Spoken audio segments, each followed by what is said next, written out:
Greetings, my name is Rudimentary Rob. Welcome back to my Trailmaker series. Today we pick up the action here. We've got 3 settlements that we've been to. We're, doing some missions about the place.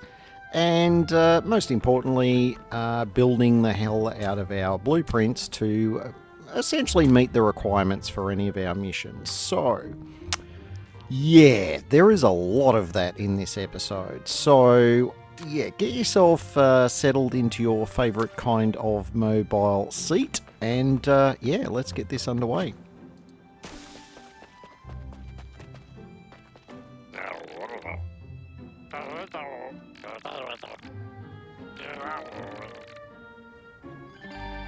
Alright, so anyone who thinks my vehicle is not cool is going to be going against canon in this series, because that frogget said the thing that I drove up in is cool, so there you go.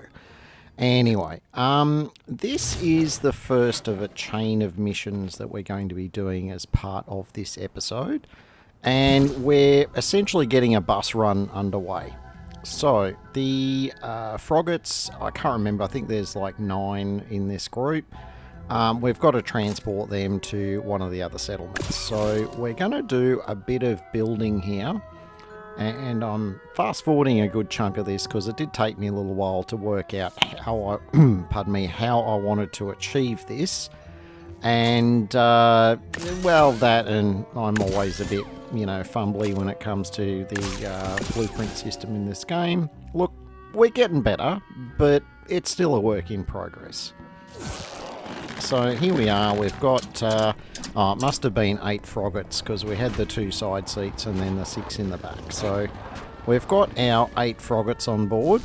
We've identified that we are a little bit wheelie happy, so we're just going to move essentially our rear axle here a little bit further back on it to eliminate this whole, pointing our nose in the sky routine that seems to be happening. Now, I did say this was going to be a reoccurring theme this episode. We arrived at Tungberg, which is where we needed to take our 8 froggets.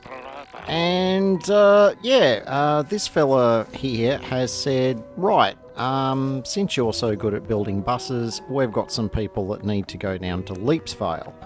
So I'll come back to that in a moment. What we wanted to do is hand this mission in, I know I handed this in last session, but it's one of these that didn't register and I have to do it again.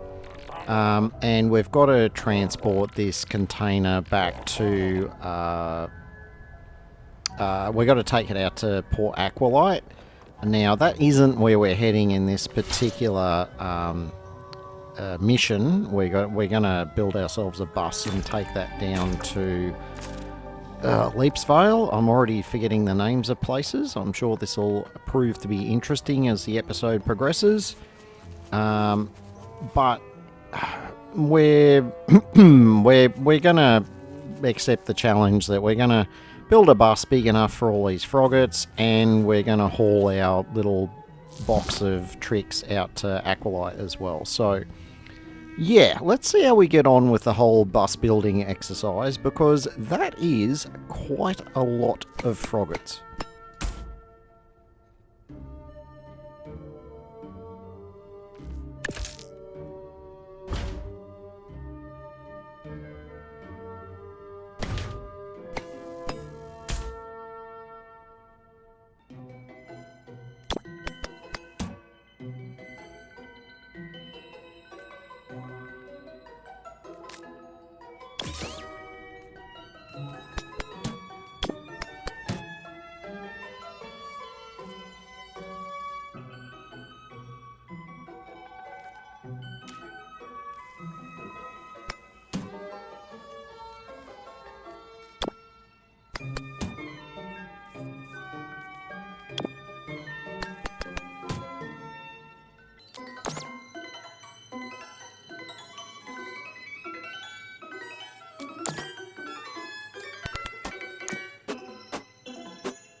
Yes, you are correct. This particular section of building footage I have sped up 4 times, so yes, you're welcome. I was dithering about for ages with some aesthetic stuff, just trying to see if I could make this thing a little bit more aerodynamic. Why? I honestly don't know at this stage. I was just having a bit of a play around. I haven't even addressed the additional seats that we require yet. There will be a minor realisation here in a moment that, yep, there we go. We haven't got the additional seats on the wagon yet. So we're going to slap them up the top. We're going to put them reasonably centred, and yeah, we're going to give this a go. Now, that is enough seats, and we've got our tractor beam on the back. We're kind of ready to rock and roll. It is a bit on the top heavy side though, so yeah, hilarity definitely did ensue in this return journey.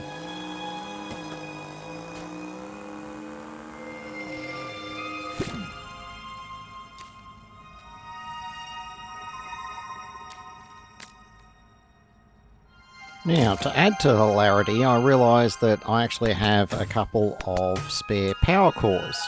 And look, all of that previous footage driving this thing was at double speed. So in reality, it was a bit on the slow side. And with the 2 additional power cores available, I thought, yeah, look, we'll throw 2 extra engines on there.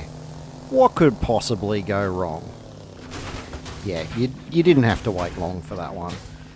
Yeah, she's a pretty horrific rollover problem now with that extra power. In fact, if I slam on the gas and turn at the same time, it basically turns itself on its head. So, yeah, I spared you a bunch of that on the way back. We did actually get attacked, but it was reasonably close to Leap's Vale.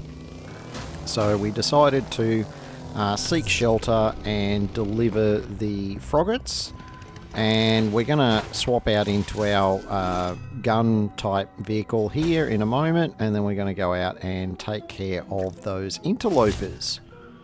Woohoo! Interlopers.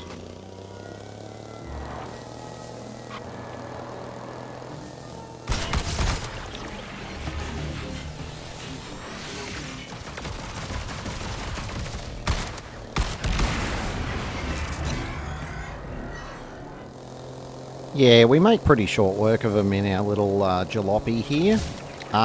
This works well for the ones at this level because they don't tend to hit you very often. Their shots are reasonably easy to avoid, and when they do hit you, they don't seem to do a lot of damage.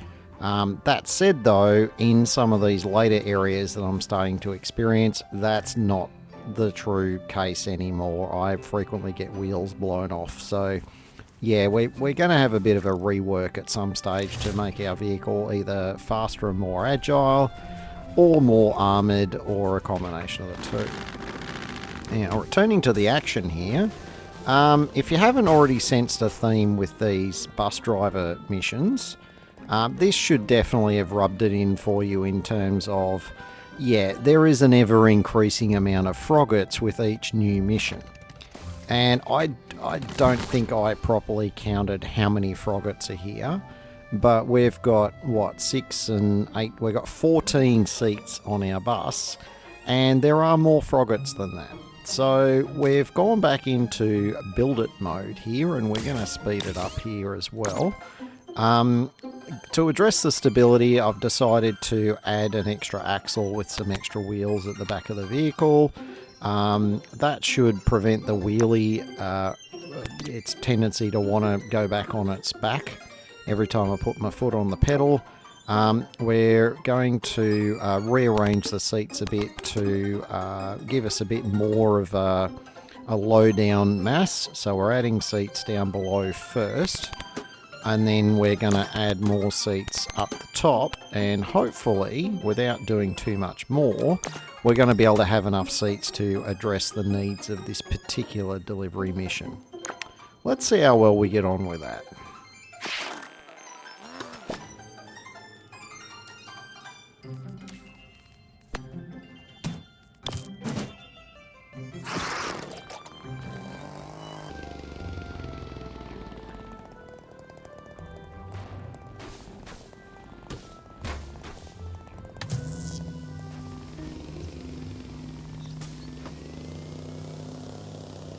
Yeah, I'm going to describe this as just a lumbering monster. Even though we've got the dual rear axles here, and that has seemingly added a bit of stability, with lugging the container around as well, it still wants to do big wheelies. So we're going to be doing what we can to avoid any combat, but we only got to the end of the valley here and we were already under attack. And with how unstable my bus is, there was no chance I was going to be able to outrun these guys. So I decided I'd switch out and go back to my pew pew wagon here, take care of the little D-bags, and yeah, do a quick repair, switch back to our bus, and then resume our journey. Now, as you can see, even though I switched vehicles and the vehicle I switched to did not have enough Frogget seats, the Froggets don't reset. All that happens is they just, wherever you jump out of the vehicle that was carrying them, they just line up neatly and wait for you to switch back to the right vehicle. Similar story with the cargo container, it just dropped on the ground. So it's actually a pretty good system that. I was initially worried that it was going to reset them and I'd have to constantly go back and pick them up again, but happy to report that that wasn't the case. Now, here's some random vehicle acrobatics that I left in. I'm going to put that down to I was doing the vehicle version of matrixing to dodge some of those shots. Was it completely intentional? Oh hell no. No, it was just a complete fluke, to be honest, but in the end I got sick of all the cartwheeling that I was doing in the vehicle and I just thought, nah, I'm going to switch out, I'm going to pew pew these guys old school, and then we'll be able to get back to our journey.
Alright, here we are, safe and sound in Port Aqualite. We have delivered our menagerie of Froggets, and oh, we got a bit of a hand in here. Oh, he's welcoming me even though... Oh, okay, that's the hand in for the supplies, gotcha. Yeah, because I had two missions on the go. The other mission we've got is the bus. We're going to hand in the bus, and yeah, it is a proper bus, and no, it was a lot smaller when I left here before, so yeah, thanks for noticing that, dude. Anyway, it was a reasonably easy way of getting some rep with Port Aqualite, so I'm not going to complain too loudly about that little side quest. But for the moment, we're going to turn our focus back to getting other things done. And yeah, getting the other things done is going to involve moving the storyline forward. And the next mission did seem to be pretty big and pretty scary. So I'm thinking I need to do something to, I guess, make my main fighting vehicle a bit more, what's the word? A bit more durable and a bit more, you know, fighty. So we're going to do a few improvements. We have got additional power cores now. We've gone up to a maximum of 8. So I'm just slapping an extra engine on our gathering vehicle. We're going to take that for a quick spin and see what that feels. like, and then we're going to come back and start working on our combat vehicle. Now, it's looking alright so far, but I think we can do an awful lot better.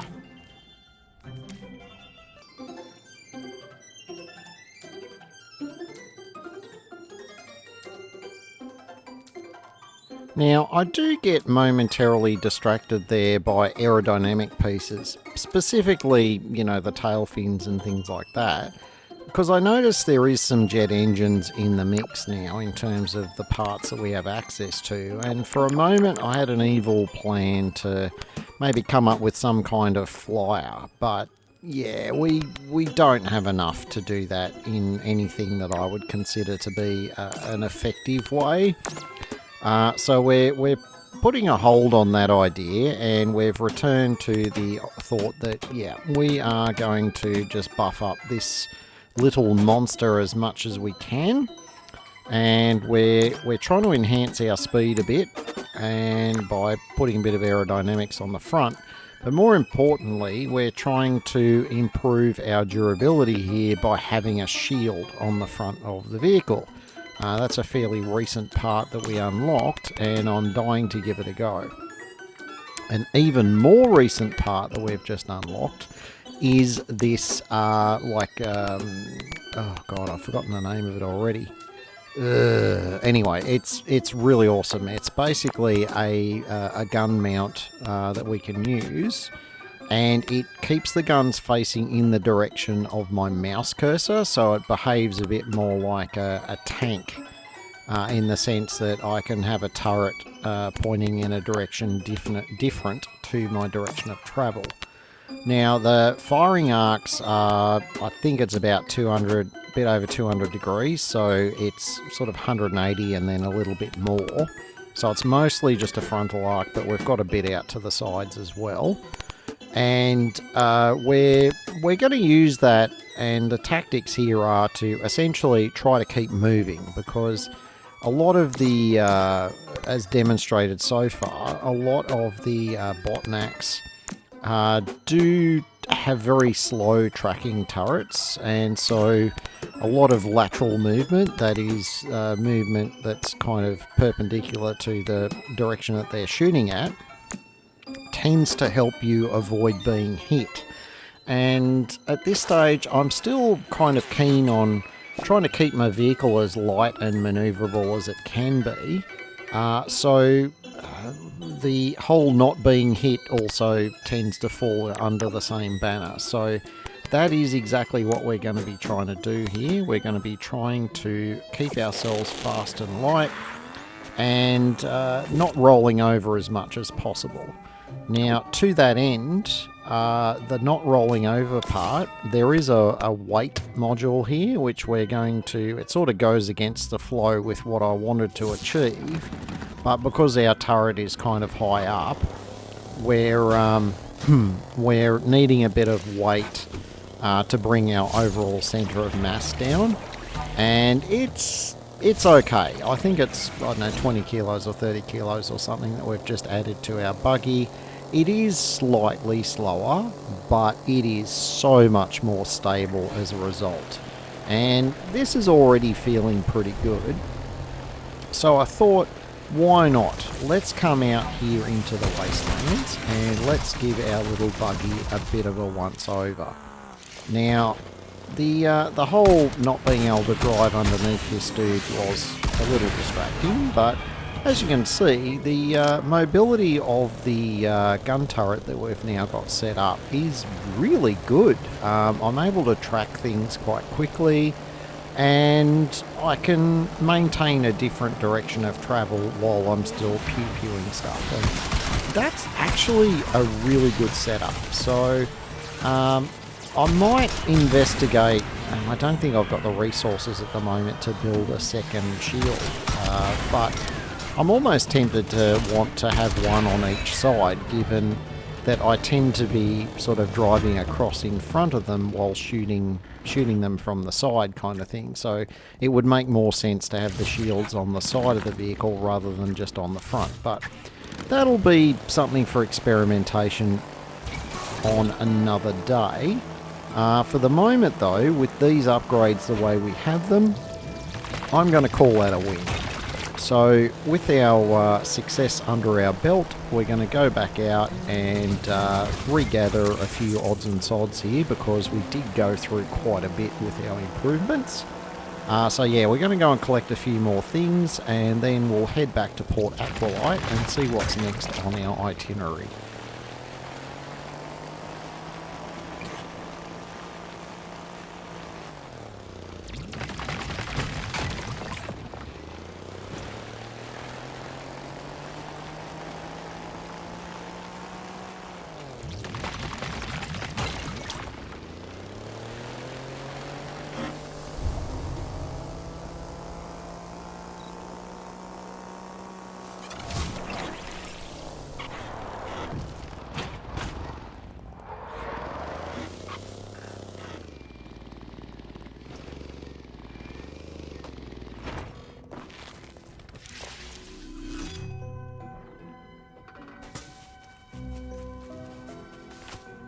Alright, well, as it turns out, the next thing on our itinerary is the end of the episode. So, if you've enjoyed it, don't forget to give me a thumbs up and to consider subscribing if you're not already subscribed.